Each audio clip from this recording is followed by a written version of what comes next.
Friends, मैं अरुण कुमार तिवारी मैं अपने चैनल नोबल सर्कल अकेडमी में आपका स्वागत करता हूं। और क्लास 10th के लिए ये जो है पहला वीडियो है और हम पहला चैप्टर स्टार्ट करते हैं। पहला चैप्टर है real number. Real number class 10th का पहला चैप्टर है। और पहले हम रियल नंबर समझते हैं कि रियल नंबर होता क्या है। Real number is a collection of the all the numbers. जितने भी नंबर होते हैं, जितना भी नंबर आप चाहे जो भी नंबर आप कल्पना कर रहे हैं, जो भी नंबर आपको पता है, वो सारा का सारा नंबर रियल नंबर के अंतर्गत आता है। चाहे ऑड हो, चाहे इवन हो, चाहे प्राइम हो, चाहे कंपोजिट नंबर हो, चाहे ट्विन प्राइम हो, जितने भी नंबर हैं सारे के सारे रियल नंबर के अंतर्गत आते हैं। आप रियल नंबर को दो पार्टों में डिवाइड कर सकते हैं, एक रेशनल नंबर और एक irrational number. Rational number plus दूसरा नंबर है इररेशनल नंबर। तो इनके अंतर्गत सारा के सारा नंबर आते हैं। जब रेशनल नंबर जो भी है वो सारा के सारा, और इररेशनल नंबर जो रूट्स वगैरह हैं उन सारे के सारे इररेशनल नंबर के अंतर्गत आते हैं। अब हम उसमें नहीं जाते रेशनल नंबर क्या होता है और इररेशनल नंबर क्या होता है, लेकिन रियल नंबर क्या होता है, वो सारे नंबरों का कलेक्शन होता है। रियल नंबर सारे नंबरों का कलेक्शन होता है। जो भी नंबर्स हमें पता है तो हम ये कह सकते हैं कि रियल नंबर एक ऐसा जो है गट्ठर है जहां पे सारे नंबर्स जो है उसमें भरे पड़े हैं। ठीक है, अब आते हैं, पहला इसका थ्योरम है fundamental theorem of the arithmetic. Fundamental theorem ये कह रहा कि सभी जितने भी नंबर्स हैं, जो भी नंबर्स हैं, उन थ्योरम 1.1 है। और जितने भी नंबर्स हैं वो जो भी कंपोजिट नंबर हैं, जो भी हम क्या करें कंपोजिट नंबर है, कंपोजिट नंबरों का प्राइम फैक्टराइजेशन होता है। जो भी नंबर है सभी का एक यूनिक प्राइम फैक्टराइजेशन होता है।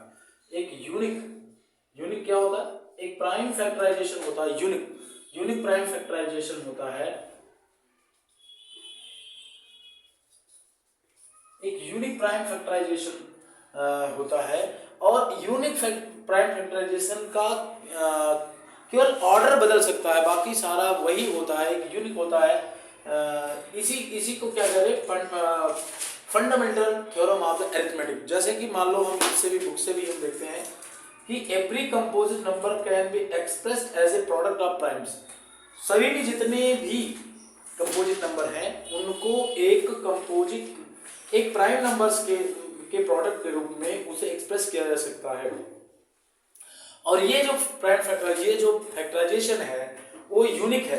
Apart from the order in which the prime factors occur, जिसमें प्राइम फैक्टर के ऑर्डर को छोड़ दिया जाए, ऑर्डर को इधर उधर अगर उसको ध्यान में न रखा जाए तो ये एक यूनिक होता है। जैसे हम कोई भी नंबर लेते हैं, बुक से ही लेते हैं, 1.1 एक्सरसाइज का पहला कंपोजिट नंबर 140 है। 140 है, एक कंपोजिट नंबर है। तो 140, 70, 35 और 35 को फिर से 5, 7 और 1। तो अब इसको 140 को क्या लिख सकते हैं, 140 इक्वल टू 1 को भी लगा लो, चाहे 2 ही लगा कर रखो, 2 2 जा 5 इंटू 7। ये एक क्या है, एक फैक्टराइजेशन है जो एक प्राइम्स के रूप में है। ये फैक्टराइजेशन कैसा है, एक प्राइम के रूप में है। क्या है 140, 2 इंटू 2 इंटू 5 इंटू 7, एक फैक्टराइजेशन। इसके क्रम को अगर बदल दिया जाए, क्रम को, ऑर्डर को न अगर ध्यान में रखा जाए तो ये यूनिक है और आपका दूसरा कुछ भी इसका प्राइम फैक्टराइजेशन नहीं हो सकता।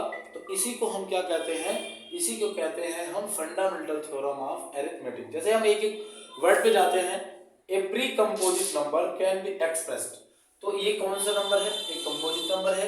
ये कंपोजिट नंबर की बात नहीं हो रही है, सारे कंपोजिट नंबर जितने भी हैं उसको फैक्टराइज करने के बाद, प्राइम फैक्टराइज करने के बाद उसको as a product of primes, ये सारे नंबर प्राइम है, 2 2 5 7, ये सारे प्राइम नंबर्स है। तो मतलब फैक्टराइजेशन फैक्टराइजेशन करने के बाद क्या आता है, प्राइम नंबर्स ही लेते हैं।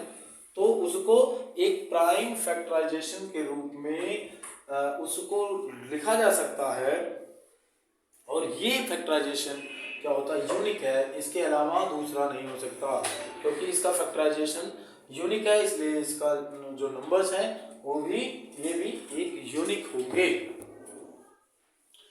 तो अब हम इसके अलावा भी और भी बहुत सारे नंबर्स हैं। ये तो एक्सरसाइज 1.1 का पहला क्वेश्चन है, तो इसको और भी हम इसमें जो क्वेश्चन है और भी हम देखते हैं, जिसको तो फंडामेंटल थ्योरम ऑफ अरिथमेटिक यही कहता है किसी भी कंपोजिट नंबर का एक प्राइम फैक्टर करने पे वो एक यूनिक होता है अगर उसको ऑर्डर को ध्यान में न रखा जाए। कंपोजिट नंबर कौन से होते हैं? कंपोजिट नंबर वो होते हैं जो प्राइम नंबर के अलावा दो नंबरों में से एक प्राइम नंबर होता है, एक कंपोजिट नंबर होता है, जिसका factor more than two the two, दो से ज्यादा अगर होते हैं, दो से ज्यादा अगर एक फैक्टर है तो उसे हम क्या कहते हैं? Composite number. फैक्टर का मतलब क्या है? जिससे वो चीजें डिवाइड हो जाए। जैसे मान लो कोई भी 14 का है, एक क्या है? कंपोजिट नंबर है, इसके फैक्टर कौन से, मतलब किससे किससे डिवाइड होगा? ये एक तो 1 से हो जाएगा, एक 2 से हो जाएगा, एक 7 से हो जाएगा, एक 14 से। तो ये क्या है? एक कंपोजिट नंबर है। और प्राइम नंबर जिसके केवल दो ही फैक्टर हों, तो प्राइम नंबर ऑलरेडी एक प्राइम नंबर होता है, इसलिए उसके लिए भी तो बात वही है कि प्राइम, उसके भी ये यूनिक ही होता है, लेकिन यहाँ पे बात हो रही है कंपोजिट नंबर की। तो fundamental theorem of the arithmetic यही कह रहा कि भाई कोई भी कंपोजिट नंबर हो उसका एक यूनिक प्राइम फैक्टराइजेशन होता है, एक यूनिक फैक्टराइजेशन होता है, जिसे हम अगर ऑर्डर को ध्यान में न रखा जाए तो वो, इस वजह से ऑर्डर को अगर न ध्यान में रखा जाए तो वो एक यूनिक होता है। अब हम आते हैं एक्सरसाइज की तरफ बढ़ते हैं। है तो जो है ये एक ही थ्योरम है इस वाले चैप्टर में, रियल नंबर में ये एक ही थ्योरम है, और ये जो थ्योरम हमने बताया ये यही है।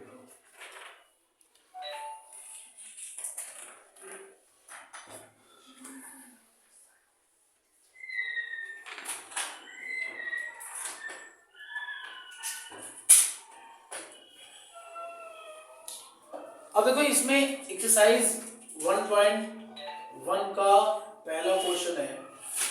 1.1 का पहला क्वेश्चन का फर्स्ट हमने 140 था ये बता दिया।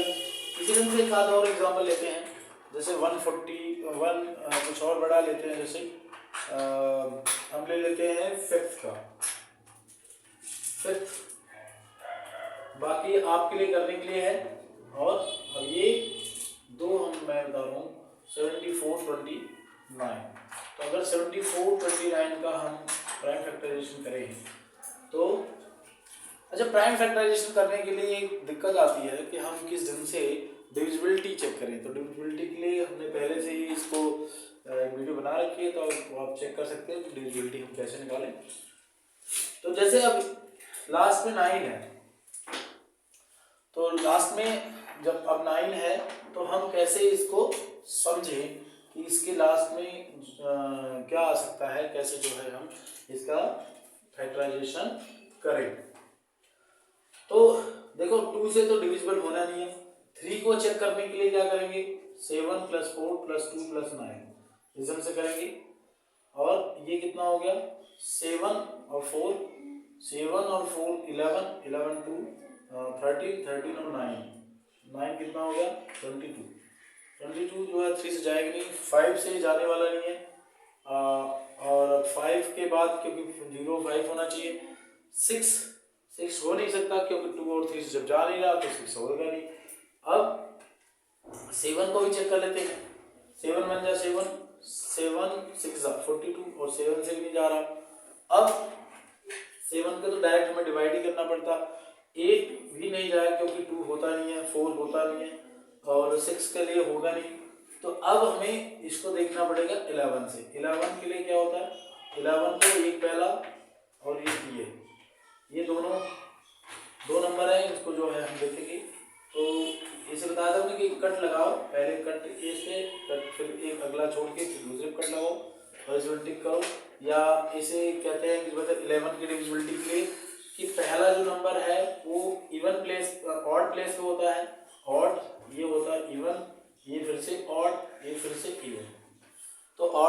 को एक साथ में कर लो और इवन इवन को एक साथ में कर लो। तो हम ऑड वाले को एक साथ में करते हैं, तो 9 4 13 और 13 में से आप 9 निकालो, 13 माइनस 9 कितना होगा 4, 9 4 13 और ये 9 हो गया, इसमें 4 आया तो 4 जो होगा वो 11 की डिविजिबिलिटी में नहीं आता, तो 11 का ये किससे घटेगा, 11 से भी नहीं घटेगा। तो 11 से नहीं घटेगा तो अब हम आगे चेक करते हैं, आगे क्या करेंगे, अब ये हम 13 से करेंगे, 11 12 भी नहीं हो सकता, 13 से देखते हैं। 13 से अब इन सबको हमें चेक ही करना पड़ेगा और कोई चारा नहीं है।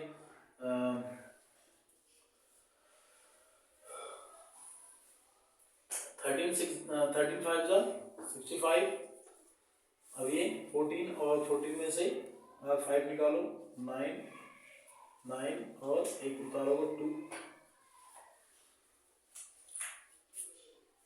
91 1 और 90। तो ये भी जो है नहीं कट रहा, तो अब हमें ऐसे कुछ करना पड़ेगा जिससे कि ये कटे।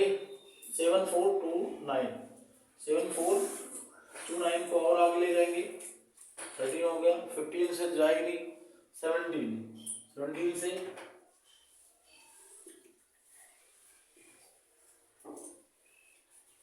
17 4 जा 68 6 2, so 17 3 जा 51, 17 7 जा कितना होगा 190। इतना लंबा हमें करना पड़ा कि ये प्राइम फैक्टर के लिए ये 17 4 जा 68 और ये हो गया आपके 6 और 17 3 जा 51, 11 बच गया, 17 7 जा 190, तो ये जा करके 437। अब यहां से क्या हो रहा 437,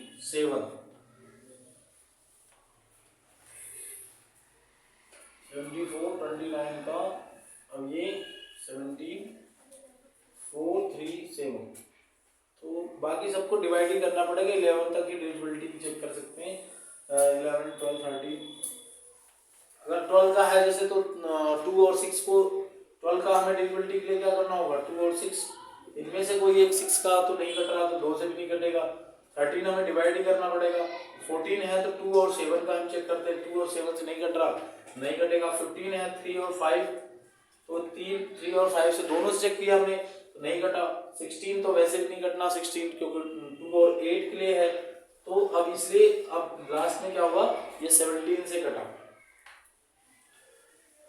अब हम नेक्स्ट फिर देखते हैं, अब ये 437 को फिर से अगर चेक करो तो ये किससे कटेगा, लास्ट में 2 नहीं है तो ये 2 से नहीं कटेगा, 3 से चेक करते हैं तो 4 + 3 से हमने ऑलरेडी देख लिया है, तो अगर ये कटना होता तो कट जाता, तो ये 14 फिर हमें देखने की जरूरत ही नहीं है, 3 से भी नहीं होगा 4 से भी नहीं होगा, 4 के लास्ट के 2 नंबर देखते हैं, 4 को चेक करने के लिए लास्ट के 2 नंबर को 4 से डिवाइड करो, 4 से नहीं कट रहा तो हो गया, 2 से नहीं कट रहा, और फिर इसके बाद 5 का नहीं कटेगा, 6 का भी नहीं कटेगा, 2 और 3 हमने चेक कर लिया, 7 से देखते हैं, 7 6 जा 42 और 7 से भी नहीं कटेगा। अब हम आगे नेक्स्ट बढ़ते हैं, 7 हो गया, 8 से भी नहीं कटेगा, 8 में तीनों नंबर देखते हैं तो लास्ट में वैसे भी जो कटने लायक नंबर नहीं है, 9 से 9 का भी डिविजिबिलिटी होता है 4 3 + 7, इसको कर लो 10 14 हो गया, 14 को 9 से डिवाइड करो तो 9 से कट ही नहीं रहा, तो फिर इसके बाद क्या होगा कि ये डिविजिबिलिटी इसकी भी, ये मतलब 9 से ये भी नहीं कटेगा, अब 10 से भी नहीं कटेगा, 11 फिर से देखते हैं, 11 फिर से नहीं कटेगा, एक टिक एक रॉन्ग एक टिक, तो दोनों को प्लस किया 4 और 7 को, कितना हुआ ये 11 हुआ, 11 में से 3 निकाल दो क्योंकि इसका एक ही है तो कितना हुआ, एक निकाल दिया 8 आ गया, तो 8 जो है 9 के टेबल में नहीं आता, जैसे 3 वाला होता है डिवाइड करके देखते हैं चेक करते हैं, ये 9 से काटोगे तो 9 से नहीं कटेगा, तो 9 से नहीं कट रहा तो इसका मतलब है कि ये इसका डिविजिबिलिटी नहीं होगी, 11 भी हो गया, 12 भी नहीं आएगा इसी ढंग से, 13 के टेबल में हमें फिर से करना पड़ेगा 39 और 4 7। ये भी नहीं कट रहा।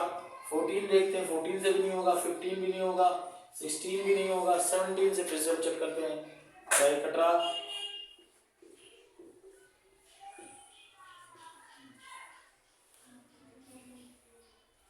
अब ये कितना होगा 13 में से 4 निकालोगे तो क्या होगा 9।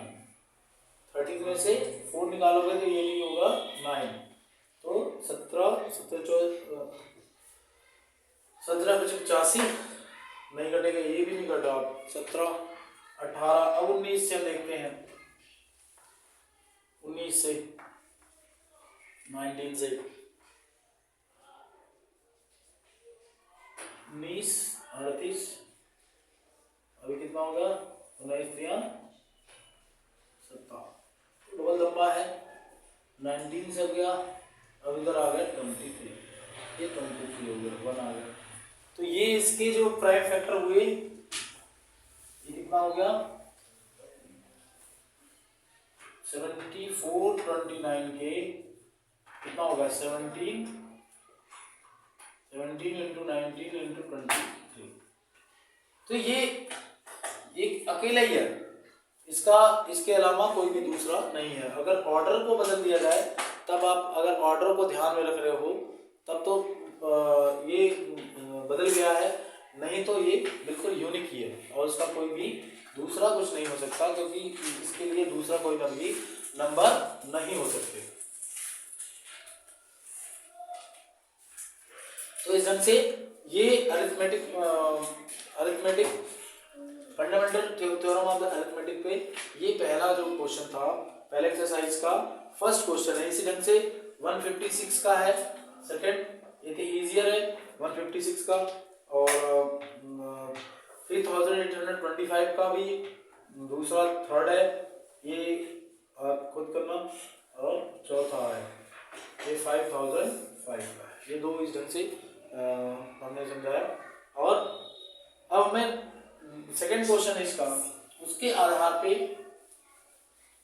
सेकंड क्वेश्चन एक्सरसाइज 1.1 का सेकंड क्वेश्चन है।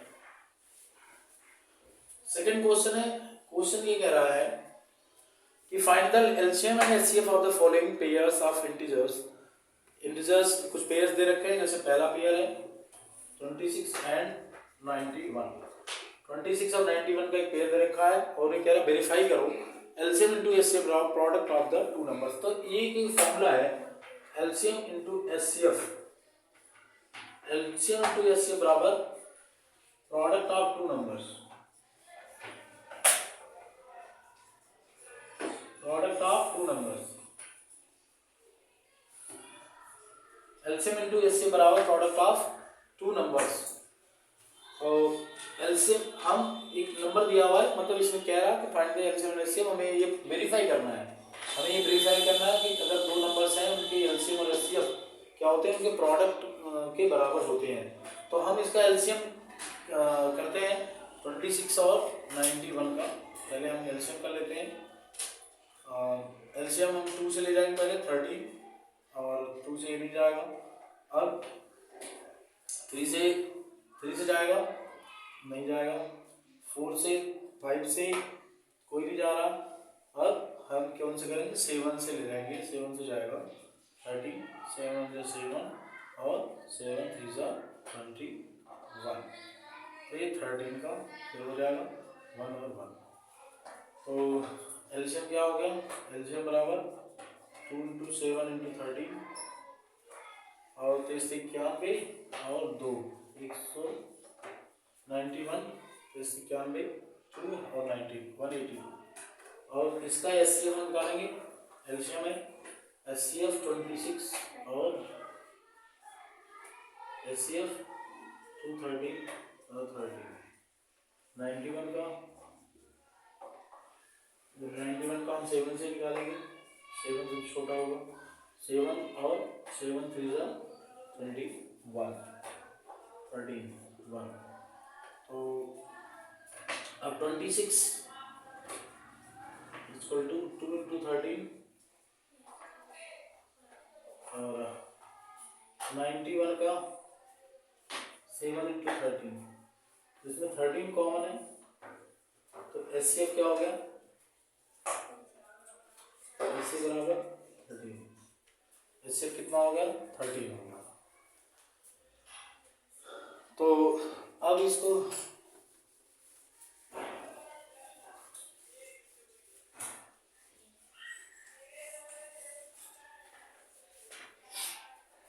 अब देखते हैं कि इसका कैसे होता है, एलसीएम इंटू एचसीएफ बराबर, हम लिखेंगे LCM into HCF of product of the two numbers, product of two numbers. हम एलसीएम इससे निकाल लिए इसका, अभी हो गया एलसीएम 182, एचसीएफ कितना हो गया 13 है, बराबर प्रोडक्ट ऑफ नंबर्स 26 इंटू 90। तो अब हम इसे मल्टीप्लाई करते हैं 182 को 13 से, 6 2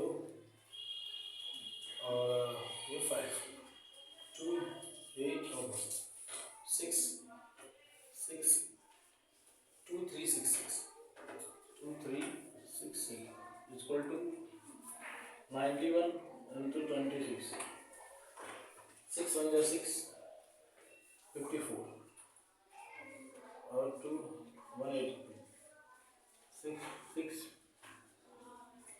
तो दोनों तरफ का अगर मल्टीप्लाई करोगे तो यही आ रहा, इसका मतलब है क्या हमारा ये वेरीफाइड हो गया, क्या हो गया, ये वेरीफाइड हो गया।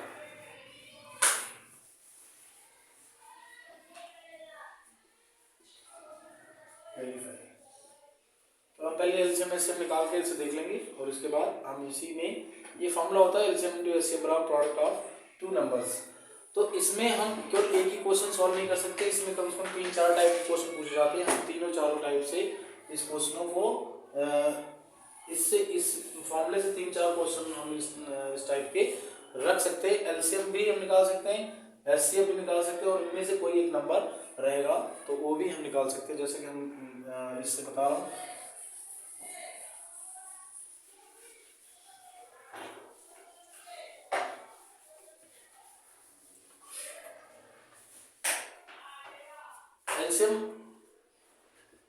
एलसीएम बराबर प्रोडक्ट ऑफ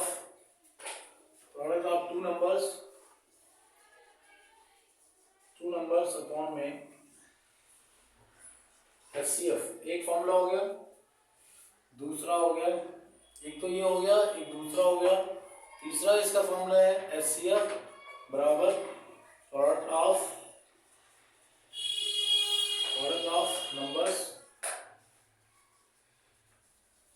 नंबर्स अपॉन में एलसीएम। ये हो गया तीसरा। फोर्थ हो गया, अगर इनमें से कोई एक नंबर दिया हो, other number product of numbers में से कोई नंबर दिया हो, एक नंबर नहीं हो, एलसीएम और एचसीएफ दे रखा हो, तब के लिए ये फॉर्मूला है अदर नंबर्स बराबर एलसीएम इंटू एचसीएफ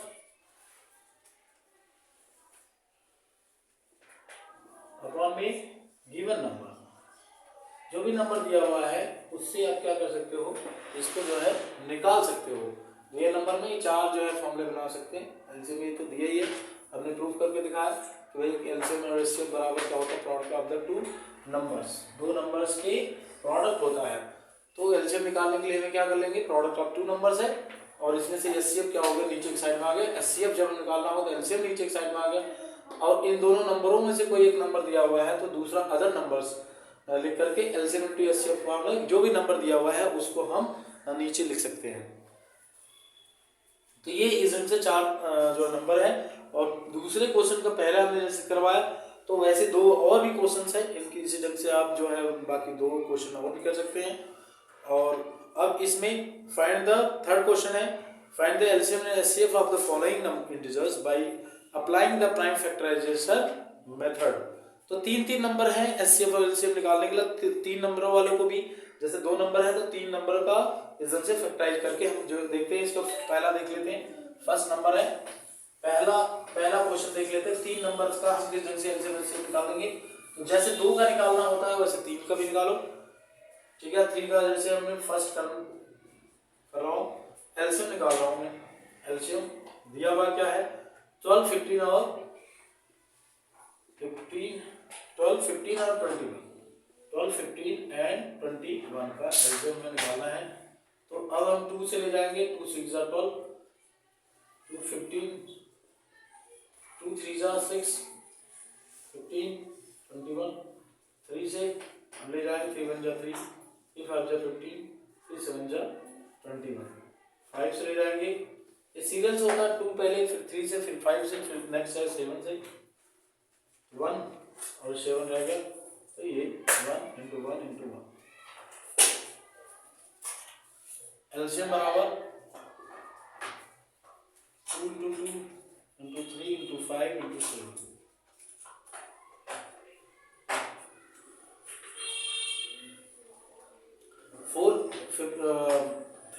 चाहे इधर से 2 2 जा 4, 4 3 जा 12 और 12 5 जा 60, 67 जा 420। ये एलसीएम हो गया। एचसीएफ अलग अलग निकाल रहे हो तो ऐसे हो जाएगा 2 6 जा 3 बन जा, और 15 का 3 और 5 बन जा 5 और 21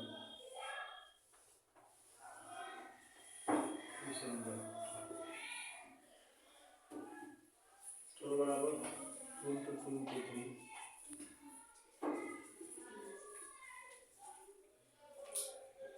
21 2 इंटू 7 एचसीएफ 3। तो इसमें find the LCM and HCF the following by applying the prime factorisation method. तो ये प्राइम फैक्टराइजेशन मेथड से ये एलसीएम और एचसीएफ है। एचसीएफ को भी प्राइम फैक्टराइजेशन और ये भी प्राइम फैक्टराइजेशन, एक लॉन्ग डिवीजन मेथड होता है। एचसीएफ के लिए भाई जो है ये प्राइम फैक्टराइजेशन का जो है दोनों का मेथड है, तो दोनों के इस ढंग से हम कर सकते हैं। ठीक है, 4 नंबर क्वेश्चन है, एक लास्ट क्वेश्चन है। 4 नंबर क्वेश्चन है, लास्ट है ये। इससे रिलेटेड जो भी है एलसीएम एचसीएफ से रिलेटेड 4 नंबर क्वेश्चन है, वो लास्ट है।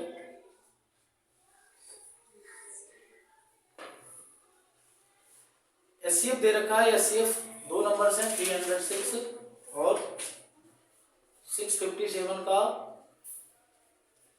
एचसीएफ दे रखा है, एचसीएफ 9 है और एलसीएम हमसे पूछ रहा है। एलसीएम पूछ रहा, तभी हमने फॉर्मूला बताया 4 के 4 उसी ढंग से उसे फॉर्मूला लगाएंगे। एलसीएम बराबर प्रोडक्ट ऑफ नंबर्स अपॉन में एचसीएफ, क्योंकि हमें एलसीएम पूछ रहा तो एचसीएफ नीचे से रहेंगे। एचसीएफ से हम डिवाइड करेंगे 306 इंटू 657 और ये 9 3 जा 27 और 9 4 जा 36, 34 को हम 657 से हम डिवाइड कर लेंगे 657, तो ये 34 को हम डिवाइड कर लेंगे 28 और 22 और 2 हो गया, 26 1 2 3 17 7 1 कैरी और 18 1 19 8 हो गया 3 3 1 कैरी और 2 हो गए, तो 22 आंसर।